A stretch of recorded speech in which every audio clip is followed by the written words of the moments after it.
사람은 누구에게나 작으나 크나 약점이 있고 허물이 있습니다. 그리고 그 약점을 감추고 보이지 않게 하려는 것이 인간의 보통의 심리입니다. 또한 남의 약점과 허물을 들추어내는 것은 결코 칭찬받지 못할 비매너에 속하는 일입니다. 우리 여자분들이 화장하는 근본 이유가 무엇입니까? 바로 자기의 약점을 감추는 거죠. 매니큐어를 칠하는 이유도 손톱의 약점을 감춤으로 예쁘게 보이기 위함입니다. 염색도 흰머리를 감추기 위한 수단입니다. 제가 들은 말인데 저희 누님이 근무하는 옛날에 근무하던 한 3, 40년 전에 초등학교 동료 여선생님 중에 반창고 선생이라고 하는 별명이 붙은 여자 선생님이 계셨습니다. 항상 눈 밑에 이렇게 그 반창고를 붙이고 다녀요. 1년 내내. 교장 선생님께서 그걸 보시고 혹시 선생님 그 불편하지 않으시면 그 반창고를 좀 떼일 순 없느냐 그렇게 그 넌지시 얘기를 했더니만 그 다음날 사표를 냈어요. 아마 그 눈 밑에 동그란 점이 있어서 반창고를 떼면 눈알이 두 개처럼 보였던 모양이다. 그만큼 직장을 사표낼 만큼 자기의 약점에 민감하고 최선을 다해서 감추려고 하는 것이 인지상정입니다. 개인에게 있어서는 신체적, 정신적, 삶의 약점을 감추려고 하지만은 이 국가나 사회에서도 약점과 허물을 감추려고 합니다. 자기의 부족한 점을 잘 감추려는 나라가 바로 북한이죠. 우리나라 정치도 보면은 상대방의 약점 들추어내기만 하는 것 같아요. 정책과 비전, 국민에게 희망을 주는 이야기보다는 대통령 부인이 무슨 옷을 입었더라, 무슨 브로치를 했더라, 그거 가지고 허구한 날 공격을 해요. 이 나라에서 그래 오죽할 일이 없으면 대통령 브로치 가지고 싸워야 되겠습니까? 상대 정당 약점 찾기에만 혈안이 되어 있는데 좀 더 성숙해져야 됩니다. 자, 인간이 살아갈 때에 상대방의 약점을 적당한 선에서 덮어주는 미덕이 필요합니다.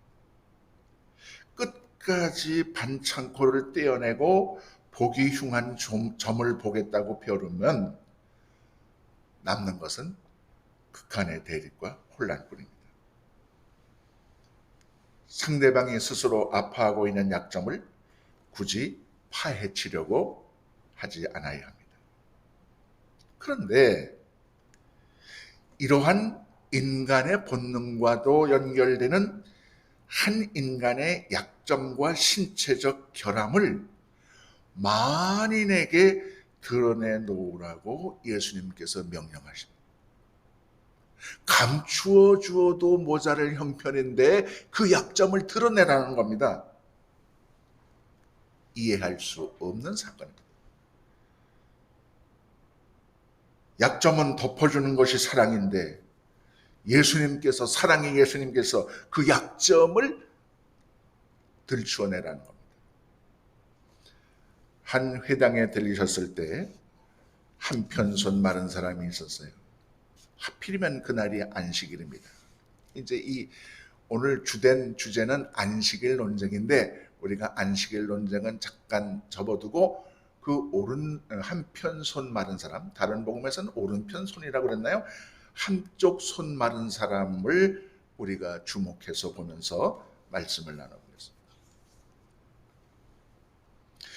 예수님도 율법이 금하는 안식일 치유를 일부러 고의적으로 고집하지는 않았을 것입니다.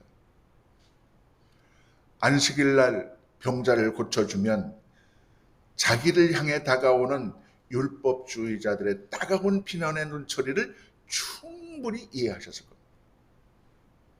물론 율법에도 예외는 있어요. 안식일에 병이 덧나지 않도록은 할 수 있지만 치료는 못하는 것이 보편적 율법입니다. 그러나 생사가 경각에 달린 병은 안식일도 치료할 수 있었어요. 그렇다면 안식일에 손 마른 사람을 고쳐주신 이 사건은 율법의 예외 조항에도 부합치 않습니다. 손 마른 사람 하루 지나고 안식일 다음 날 고쳐주어도 생명에 지장이 없는 겁니다.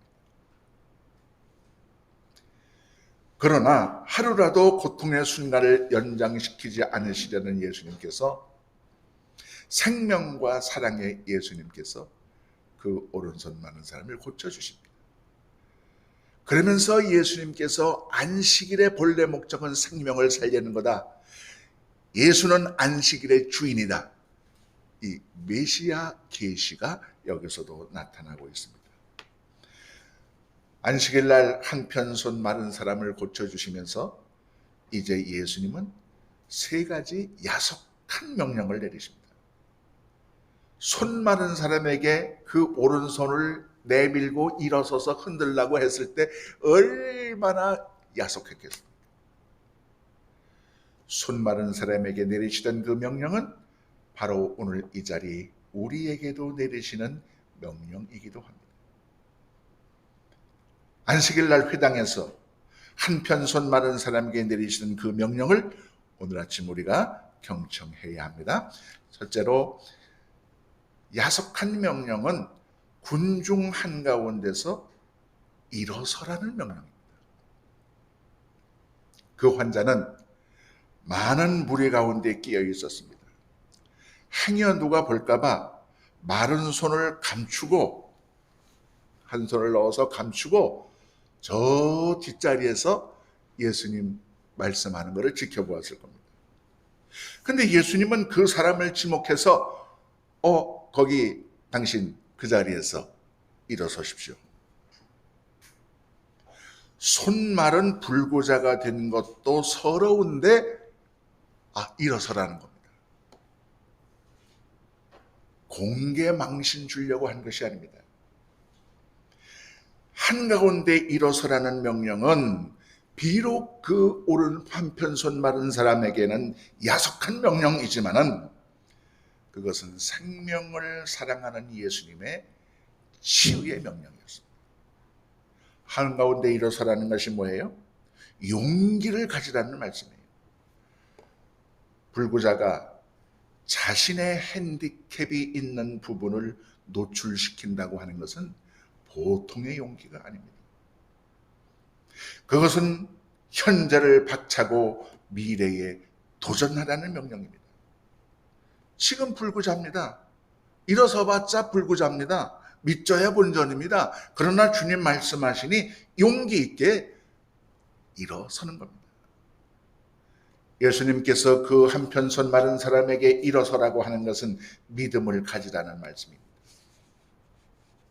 일어섰다가 망신당하는 것 아니냐는 그런 부끄러움이 아니라 예수님 말씀대로 순종해보자는 믿음을 키우라는 말씀입니다.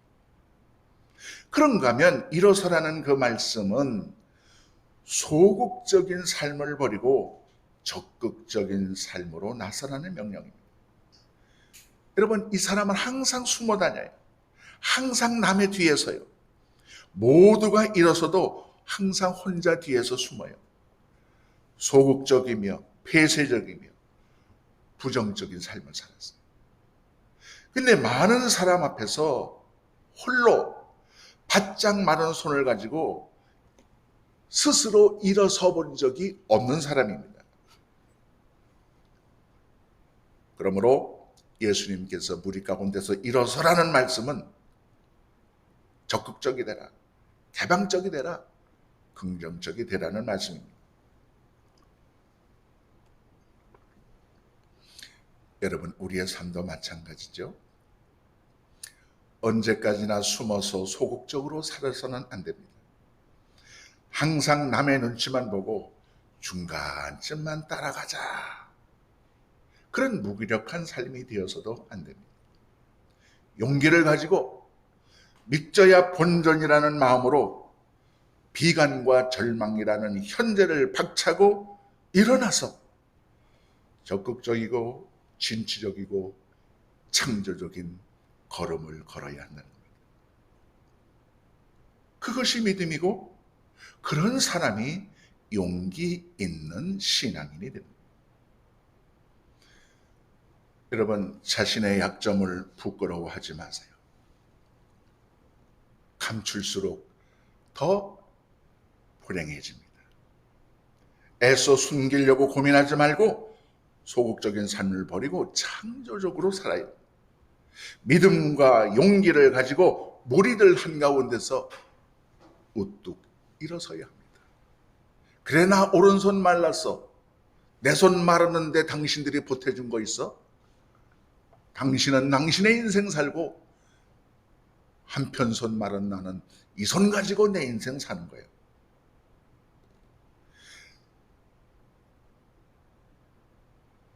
직장이 없으면 잡으면 되고 글자를 모르면 배우면 된다고 생각합시다. 감추고 숨어 있는 마음으로는 아무런 기적도 기대할 수가 없어요.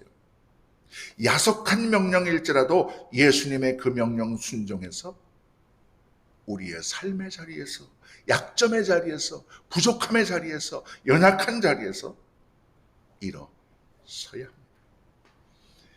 예수님은 지금 그 손 마른 사람을 망신 주시려는 것이 아니라 믿음을 키워 치료하시려고 지금 일어서라는 명령을 내리시는 겁니다. 우리 교회 어쩌면 그 사람, 그 손 마른 사람의 신세일 수도 있어요. 작은 루터 교회에 작고 작은 중소도시의 조그만 교회. 그래서 뭐 어쨌다는 겁니까? 그래서 뭐 어쩌라고요? 적으니까 크면 되고 적으니까 많아지면 되고 미래의 희망을 가지고 오늘의 선자리에 침잠하고 주저앉지 말고 일어서라는 겁니다. 이 사람이 쭈빗쭈빗 마른 손을 뒤로 감추면서 마지못해 일어섭니다. 그랬더니 예수님께서는 또 야속하게도 두 번째 명령을 내리십니다. 두 번째 야속한 명령은 뭡니까? 그 마른 손을 내밀어라, 그겁니다. 아니, 손 말라서 부끄러워가지고 뒤에 숨어서 제대로 일어서지도 못하는데 일어선 것까지도 용기가 좋았는데 그 마른 손을 내밀라. 아마 예수님께서 그 오른손을, 그 마른 손을 한번 들어보라고 했을 겁니다. 많은 사람에게 보이라는 겁니다.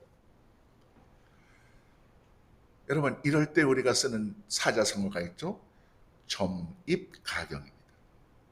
갈수록 태산도 유만부득입니다. 불구의 손을 가지고 일어서는 것만도 용기가 필요한데 이번에는 그 마른 손을, 보기 흉한 손을 내어 밀라는 겁니다. 뭐 까짓거 예수님과 단둘이라면 못할 것도 없어요. 근데 여기는 회당입니다. 수많은 사람들이 자신의 말라버린 그 부끄러운 손을 집중해서 쳐다보고 있습니다. 내밀까 말까 고민이 되어가지고 침이 마릅니다. 사람들이 놀리는 것만 같습니다. 여러분, 저는 뚱뚱한 것이 약점이죠. 그 중에도 배가 나온 것이 약점입니다. 어떨 때는 집사람이 이제 저를 보고 막 놀리는 말이 막다리네, 막다리요, 그럽니다. 예수님께서 만약에 오셔서 예배 시간에 그 이홍열 목사 일어서 그리고 배 좀 내밀어봐, 아마 그러면 못할 것 같아요. 날씬하게 만들어 주신다고 해도 평생 이별을 가지고 살았는데 어떻게 그것을 부끄럽게 드러낼 수 있습니까? 근데 지금 예수님은 그 손 마른 사람을 창피 주기 위해서 손을 내밀라는 것이 아니죠. 치료하시기 위해서 내밀라는 거예요. 상처를 치료하기 위해서는 아무리 부끄러운 곳이라도 의사에게 내어 보여야 하듯이, 병든 우리의 삶을 치유받기 위해서는 아무리 부끄럽고 야속한 명령이라도 그 말씀 순종해서 우리의 상처난 삶을 예수님께 내어 보여야 합니다. 손을 내밀라는 것은 불능을 유능으로 치료하시라는 예수님의 명령입니다. 여러분, 손은 이 능력의 상징이에요. 일하는 것의 상징입니다. 손으로 일을 합니다. 손이 말랐다는 것은 이 손의 능력이 없어졌다는 얘기거든요. 차라리 없으면 그러려니 하는데, 마른 손은 형체도 있고 모양도 다 있는데 이게 기능을 못해 무용지물입니다. 오히려 거추장스럽고 방해가 됩니다. 여러분, 우리가 영적 차원, 신앙적 차원에서 마른 손을 주님께 내어놓아야 합니다. 충성하지 못하는 무능한 손, 기도하지 못하는 마른 손, 복음을 증거하지 못하는 불능의 손, 봉사하지 못하는 인색하여 사랑의 마른 손, 삶과 신앙 속에 우리의 마른 손을 주님께 내어 밀어야 합니다. 손을 내밀라고 하는 것은 형식의 내용을 더해 주시려는 예수님의 사랑의 명령입니다. 마른 손은 형식뿐이에요. 손의 모양은 있어요. 그러나 피도 안 들고 기능도 안 하고 신경도 작동 안 해요. 근데 예수님께서 그 손을 내밀라는 것은 형식의 내용을 더해서 살아 움직이고 일하는, 활동하는 유능한 손으로 만들어 주겠다는 거예요. 마른 손은 모양은 있는데 손의 역할과 내용이 없어요. 신경도 마르고 피도 흐릅니다. 오늘날 크리스천, 아니 우리 자신의 신앙적 모습을 한번 보십시다. 성경을 들고 주일날 교회는 갑니다. 그런데 전도하지 못하고 말씀 따라 살지 못하고 봉사하지 못하고 기도하지 못하고 구제하지 못합니다.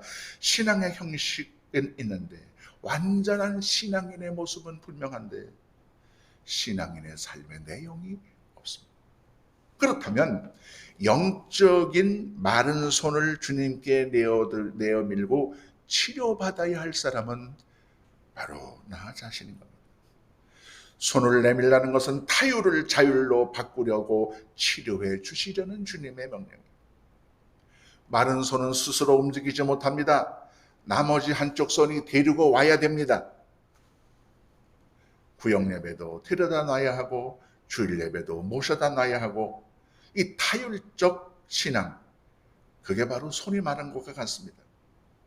타율적 신앙을 자율적 신앙으로 바꾸기 위해서 주님께서 손을 내밀라는 거예요. 믿음으로 우리의 신앙적, 영적 바른 손을 내밀어야 합니다. 열등 컴플렉스를 집어던지고 고쳐주시리라는 믿음 속에 영적, 신앙적 바른 손이 있다면 주님께 내어 밀어야 합니다. 여러분, 부끄러움도 내어놓아야 합니다.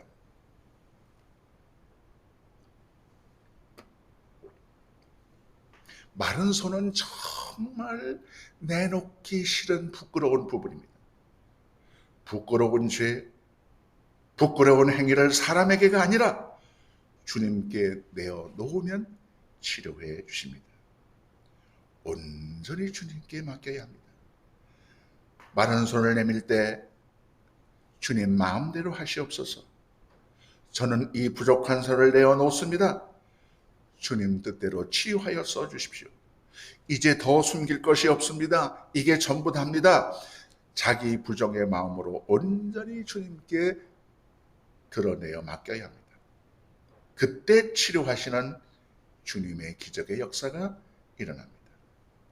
자, 결국은 그 사람이 오른손을 내미는 순간 어찌 되었습니까? 평생을 회한과 열등감 속에 살던 그 사람의 완전히 마른 손이 치유함을 받았습니다. 건강을 찾았습니다. 기쁨과 웃음을 찾았습니다. 일을 찾았습니다. 가정도 찾았을 겁니다. 행복도 찾았을 겁니다. 자신감도 찾았어요. 우리에게 이 마른 손 같은 문제가 있다면 내어놓아야 합니다. 고쳐주시리라는 믿음 속에 치료해 주세요 하는 마음으로 내어 밀어야 합니다. 오늘 복음서 봉독문에 그 한편손 마른 사람을 치료해 주시듯이 우리 주님은 저와 여러분의 신앙적 마른 손을 치유해 주실 것입니다. 마지막 세 번째 야속한 명령이 있습니다.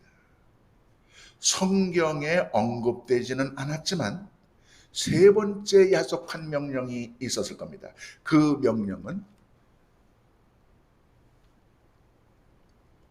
가정과 세상 속으로 돌아가라는 명령입니다. 고침받은 사람이 너무너무 기뻐서 고마운 나머지 아마 이렇게 말할 수 있을 거예요. 예수님, 이제부터 제 손 고쳐주셔서 너무 고마워서 주님을 따르겠습니다. 고침받은 이 손으로 주님의 발도 닦고 양말도 빨고 제자들 시중도 들겠습니다. 예수님이 하신 말씀 메모해서 기록도 남기겠습니다. 예수님 비서로 써주세요. 몸종으로 써주세요. 애원하는 그 사람에게 내 정성이 갸륵하니 그리하도록 하라고 허락할 수도 있었을 겁니다. 그러나 예수님은 그런 명령을 내리지 않으셨을 겁니다. 내 마음은 안다. 그러나 돌아가라. 돌아가서 세상 속에서 너의 일을 하라. 그리고 고침받은 이 사실을 간증하라. 그렇게 명령하셨을 겁니다. 여러분, 우리 기독교는 현장의 종교입니다. 역사의 종교입니다. 예수님은 변화산상에 머물려는 베드로의 의도를 허락하지 않으셨어요. 은혜 받았다고 고침받았다고 교회 안에서만 지낼 수는 없어요.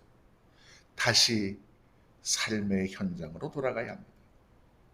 그 역사의 현장에서 내가 맡은 일을 고침받은 손으로 열심히 해야 됩니다. 그것이 참된 크리스찬의 신앙관이요 생활관입니다. 주님은 어느 때고 신앙적인 희열을 위해서 역사적인 현장과 삶을 외면해도 좋다고 말씀하신 적은 없습니다.